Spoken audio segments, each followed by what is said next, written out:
En juillet 2023, Seattle a été touché par deux mystérieux tremblements de terre. La cause ? Le frottement de plaques tectoniques. Un concert de Taylor Swift.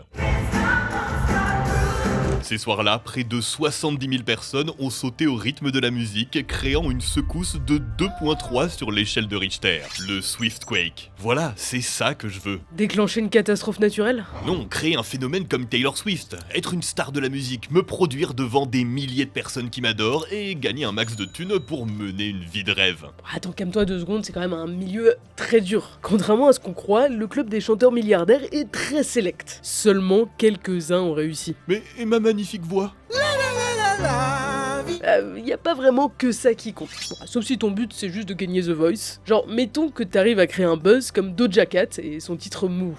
Faut dire, internet ça aide, t'as déjà une audience, et qu'en plus, après, tu signes avec les bons labels et managers qui vont s'occuper de tout. Ton image publique, ton univers visuel, produire et diffuser tes chansons pour que tu puisses partir en tournée. Ok, c'est cool, t'es devenu connu et t'as peut-être même gagné un peu de sous, mais faut voir plus grand. On veut devenir milliardaire ici. Ah ouais, d'accord, mais c'est chaud, non ? Genre, je crois qu'il y a à peine quelques stars de la musique qui ont une telle fortune. C'est parfait, on va pouvoir s'inspirer de la crème de la crème. Tu parlais de Taylor Swift tout à l'heure, on va commencer par elle. Donc tout d'abord, la base. Faire fortune grâce à tes chansons. Vous en avez forcément déjà entendu parler, elle a débuté adolescente avec des tubes de musique country et aujourd'hui, c'est une star de la pop. La vente de billets pour sa dernière tournée a fait planter le site Ticketmaster, incapable de résister à l'affluence de tous ses fans. Dans les villes où elle passe en concert, l'économie des transports et de l'hôtellerie explose. Elle a fait tripler le nombre de voyageurs dans le réseau de transport d'Atlanta et à Chicago. Les chiffres ont dépassé les records pré-Covid, ce qui est encourageant dans un pays où la voiture reste reine. L'année dernière, la captation filmée de sa tournée a battu le dernier Disney et le Napoléon de Ridley Scott au box-office. C'est tellement la folie qu'il paraît que ses fans en concert portent des couches pour ne pas en perdre une seule miette et sont dans un tel état de transe qu'ils sont frappés d'amnésie. En même temps, Taylor Swift bat des records historiques depuis des années. 13 albums classés numéro 1 des ventes. C'est plus que Barbara Streisand. C'est aussi une des artistes restées le plus longtemps en tête du classement d'albums vendus et écoutés avec plus de 68 semaines.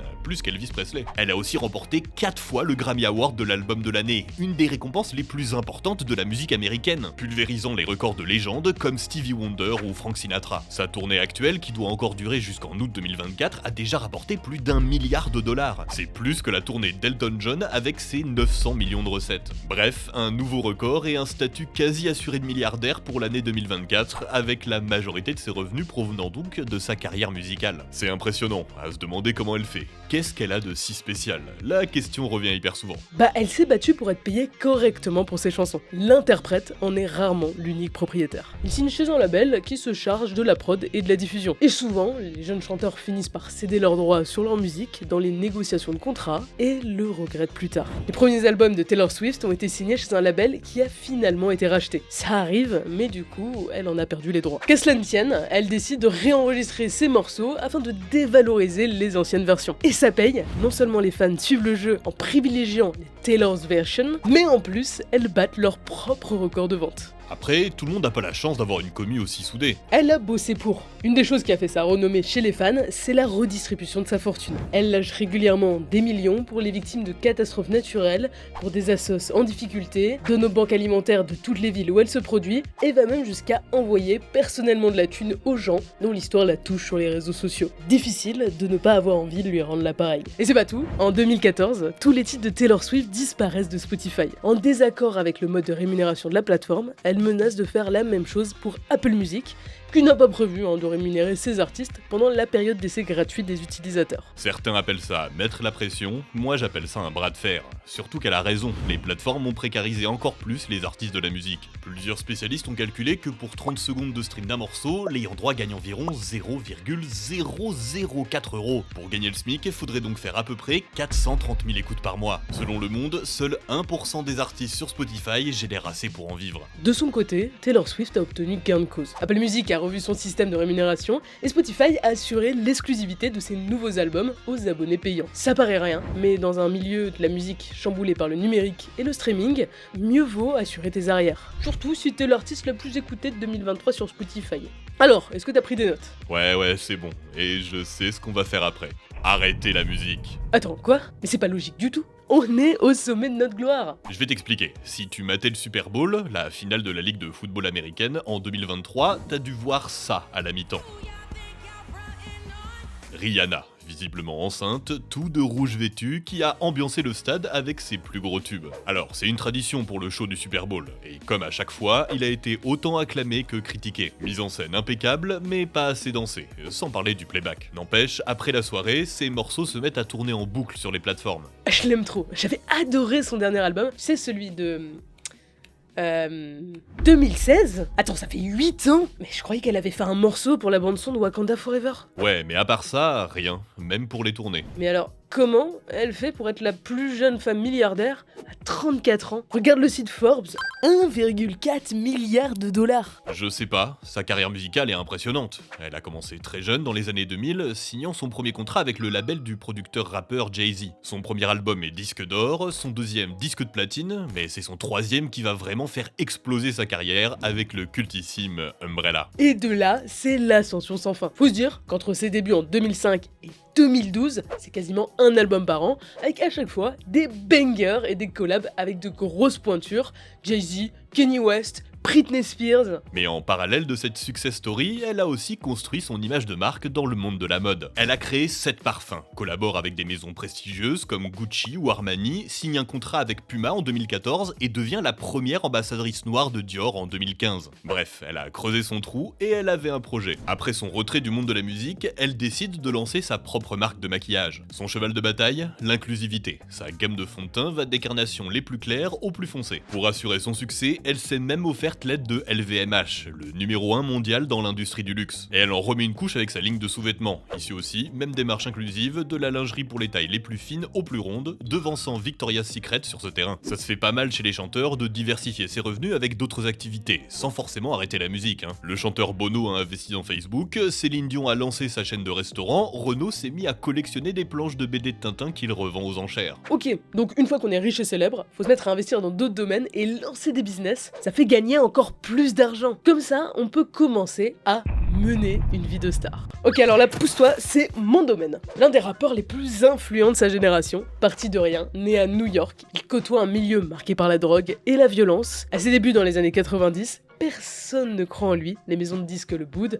30 ans plus tard, Jay-Z a plus de 100 millions d'albums vendus, des milliards d'écoutes sur Spotify, tout en étant multiprimé aux Grammy Awards. Mais c'est aussi un producteur de talent qui a lancé la carrière de nombreuses personnes. Rappelez-vous, c'est lui qui a fait signer la toute jeune Rihanna avec qui il chante sur Umbrella. Au début des années 2000, il rencontre celle qui deviendra sa femme, Beyoncé. À eux deux, ils sont le couple le plus puissant du music game. Queen Bee est l'artiste la plus primée aux Grammy Awards et la fortune du roi Jay-Z est estimée à près de 2 milliards de dollars. Voilà. Ah, donc faut que je me marie à une autre superstar de la chanson. Bah non, enfin si tu veux, mais ça ne suffira pas. Jay-Z ne brille pas que par sa musique. C'est aussi un homme d'affaires accompli. Le fondateur de plusieurs labels et agences qui gèrent la carrière d'artistes, mais aussi d'athlètes de haut niveau. Il possède sa propre plateforme de streaming, rachetée pour faire concurrence à Spotify, en rémunérant mieux les artistes. Il a investi dans Uber avec Beyoncé avant que tout le monde trouve ça cool, et il a sa propre marque de champagne. J'avoue, c'est classe. Mais attends, il doit gagner un max de thunes avec tout ça. On sait ce qu'il en fait? Non, faut penser autrement. Qu'est-ce que toi, tu ferais avec tout cet oseille? Je sais pas. Je m'achète une maison? Attends, non. Plutôt une église. Une vraie église, rénovée pour être habitable. 7 chambres, 8 salles de bain avec une baignoire vintage et une terrasse végétalisée. Ah, mais l'endroit a brûlé en 2021. Bon, après des maisons un peu classe, c'est pas ce qui manque à Jay-Z. Rien qu'à Los Angeles, il s'est offert 2 manoirs, dont un à 200 millions de dollars avec vue sur l'océan Pacifique. L'achat immobilier le plus colossal de toute la Californie. Et il aime bien les voitures aussi. Jay-Z aurait acheté la plus chère du monde qui n'existe qu'en 3 exemplaires. Un ajout pharaonique à sa collection déjà impressionnante, dont certains modèles apparaissent dans ses clips. Mais c'est pas tout. Comme il adore l'art, il s'est payé un beau tableau de Basquiat pour décorer. Oh, le rêve, la folie des grandeurs, quoi. Mais non, c'est pas que ça. Jay-Z, c'est un vrai passionné d'art. Ça se sentait déjà dans son clip Picasso Baby, qu'il a tourné dans une prestigieuse galerie d'art contemporaine à New York. Et pour son album en collab avec sa femme, le couple s'est même offert un tournage dans le Louvre. Voilà, le Louvre privatisé, où il pose devant les plus célèbres tableaux. Mais c'est juste pour flex, non? Genre, regardez comme moi et ma femme on est trop riches. Non, ça a du sens. Ça renforce leur image de marque, déjà, et en dansant devant ces œuvres mythiques, ils défendent la culture afro-américaine. Ils posent, comme les rois qu'ils sont, devant un buste de pharaon. Le clip se focus sur des personnages noirs dans les tableaux, les danseurs reprennent certaines positions, tellement iconiques que le Louvre leur a dédié un circuit de visite. Tu vois où je veux en venir? Je crois, ouais. En fait, tout cet argent, ça sert pas qu'à s'acheter de jolies choses, comme des jets privés, des montres serties de diamants ou un cheval à bascule en or pour ta fille. Jay-Z est quelqu'un d'hyper engagé politiquement. Il a soutenu un joueur de football américain qui s'était agenouillé pendant un match pour protester contre le racisme, en pleine campagne électorale de Trump. Mais Jay-Z produit aussi les spectacles du Super Bowl, comme celui de Rihanna. Et il fait en sorte que les chanteurs gardent leur liberté d'expression artistique. Grâce à lui, le rappeur Dr. Dre a pu chanter une ligne anti-police pendant la mi-temps contre l'avis de la NFL devant plus de 100 millions de téléspectateurs. Dans un pays marqué par des violences policières, Jay-Z a une vraie influence. Et c'est aussi ça, être un artiste milliardaire. Marquer l'histoire. Bon, les chanteurs mentionnés jusque-là sont plutôt jeunes, avec certes un palmarès impressionnant, mais on en a aussi des plus vieux encore au sommet du monde, les Beatles. Ils ont changé à jamais l'histoire de la musique avec des morceaux cultes et détiennent encore le record d'album le plus vendu de l'histoire, devant Elvis Presley ou Michael Jackson. Pourtant, le groupe s'est séparé en 1970, en partie pour des raisons de divergence artistique. Ah bon? Parce que j'ai vu qu'ils avaient sorti un nouveau morceau en 2023. Attends, quoi? Comment c'est possible? Attends, deux des membres du groupe sont morts depuis des années. Bah apparemment c'est un vieux enregistrement de John Lennon qu'on aurait réussi à mixer grâce à l'intelligence artificielle. Ils ont ajouté un arrangement de George Harrison et le tour est joué. Plus de 50 ans après la fin du groupe. Mais les deux Beatles qui restent doivent être milliardaires vu leur renommée. En fait, juste Paul McCartney, il a une carrière solo impressionnante et il fait toujours des concerts aujourd'hui. Bah, Ringo Starr aussi. Pourquoi il n'est pas aussi riche? Bon, t'inquiète, il est pas à plaindre non plus avec sa fortune à plusieurs centaines de millions de dollars. En fait, Paul McCartney a écrit et composé la plupart des morceaux avec John Lennon. Ringo Starr en a fait beaucoup moins, donc il touche moins. Puis il a hyper bien géré sa carrière post-Beatle en bossant avec d'autres célébrités comme Michael Jackson. Ouais, sombre histoire ça aussi. Assez rapidement, les Beatles perdent leurs droits d'édition sur leurs morceaux. Un peu comme Taylor Swift, ils étaient jeunes, ont fait des erreurs, et quand leur maison de disques a été rachetée, ils ont été dépossédés de leurs droits. Ils l'ont toujours regretté, à tel point que quand Paul McCartney s'est lié d'amitié avec un Michael Jackson en pleine ascension, il lui a parlé de tout ça. Et Michael a racheté tout le catalogue des Beatles. Comme ils étaient potes, ils ont pu trouver un arrangement. Pas du tout. Les droits d'édition, ça te permet de vendre l'autorisation d'utiliser un morceau dans un film, un jeu vidéo, etc. Par exemple, en 1988, Michael Jackson a donné l'autorisation à Nike de passer la chanson des Beatles, Revolution, dans une de leurs pubs. Les trois Beatles, encore en vie, n'ont rien eu à dire dans cette histoire. C'était la première fois qu'une de leurs musiques était utilisée dans une pub et ils ont détesté ça. Leur musique n'a jamais été utilisée dans cette idée, elle ne devait pas servir à vendre des choses. Revolution est en plus un texte ouvertement politique. Son auteur, John Lennon, s'y questionne sur la façon de changer le monde durablement et dans la non-violence. Pour George Harrison et Paul McCartney, associer ce morceau à une pub pour chaussures non seulement banalise les paroles et le message, mais en plus les dépossède, eux, de leur travail et du sens qu'ils y mettaient. McCartney ne pardonnera jamais à Michael Jackson. Après les déboires financiers et la mort de Michael Jackson, le catalogue est revenu à Sony Music. Paul McCartney n'a pas dit son dernier mot. Il va poursuivre le label en justice pour récupérer ses droits. Bah, il peut faire ça? C'est un peu complexe, mais lui oui. Une loi aux États-Unis dit qu'un artiste peut récupérer les droits de ses morceaux s'ils ont été créés avant 1978 et il faut attendre 56 ans après leur sortie. Bon, ça c'est pas fini au tribunal, les deux parties ont trouvé un accord. Depuis, Paul McCartney peut jouer les morceaux qu'il a écrits pendant ses concerts, légalement. On est bien là, non? On a fait fortune, nos chansons se vendent bien et nous appartiennent, on défend des causes. Ouais, mais c'est pas fini. Une fois au sommet, faut faire attention à ne pas faire de bad buzz. En 2016, le chanteur Kanye West y est, comme il se fait appeler maintenant, tweet. Il est endetté à 53 millions de dollars, demandant carrément à Mark Zuckerberg d'investir 1 milliard dans son projet. Sa ligne de basket, Yeezy. Ah, lui aussi a voulu se lancer dans la mode? En même temps, c'est une vraie fashionista. Il avait collaboré avec Louis Vuitton et Nike pour des sneakers. Mais il les a pas quittés pour Adidas? Si, et ça a mis un peu de temps à prendre, d'où la dette. Pourtant, le business plan est bon. Les baskets sortent en édition limitée, ça encourage les ventes éclairs, ça fait monter la valeur et la rareté des modèles. Mais en 2020, l'investissement paye enfin. Le magazine Forbes le classe parmi les chanteurs les plus riches avec une fortune à environ 1,3 milliard de dollars. Bon, Kanye West affirme que c'est plus.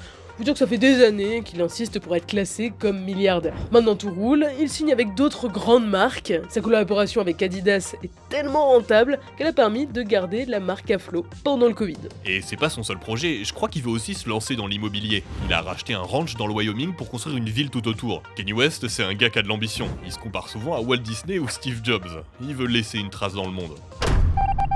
Puis arrive octobre 2022. Adidas et les autres marques mettent brutalement fin à leur collaboration. La raison, des propos antisémites, des énormes dingueries postées sur internet. Faut dire que Kanye West est connu pour ses provocations et son franc-parler. Il a déjà créé des polémiques, notamment pendant des cérémonies. Couper la parole à Taylor Swift qui venait de recevoir un prix, annoncer sa candidature pour la présidentielle des États-Unis, moins que ça. Mais cette fois-ci, la chute est brutale. La fin de son contrat lui retire son statut de milliardaire. Alors, il a toujours ses autres investissements et surtout son catalogue de musique parce que ça reste un chanteur affluent, ça on peut pas lui retirer. Et il est toujours soutenu par une partie de ses fans. C'est pas le seul chanteur à voir sa réputation entachée par des polémiques et des scandales. Marilyn Manson, Chris Brown, Bruce Springsteen. Ça montre bien que, contrairement au monde de la chanson, où avoir un discours un peu limite et provocateur ça peut faire partie du personnage, selon ton style de musique, dans le milieu de la mode et des affaires, faut pas trop entacher ta réputation et ton image publique. Au final, on a peu parlé de musique dans cette vidéo. Non pas que les chanteurs mentionnés ont pas de talent, au contraire. Mais c'est pas simplement ça qui a fait leur succès et leur fortune aujourd'hui. Taylor Swift fait vraiment figure d'exception dans cette liste, et il est pas dit qu'elle n'investisse pas dans d'autres domaines à l'avenir.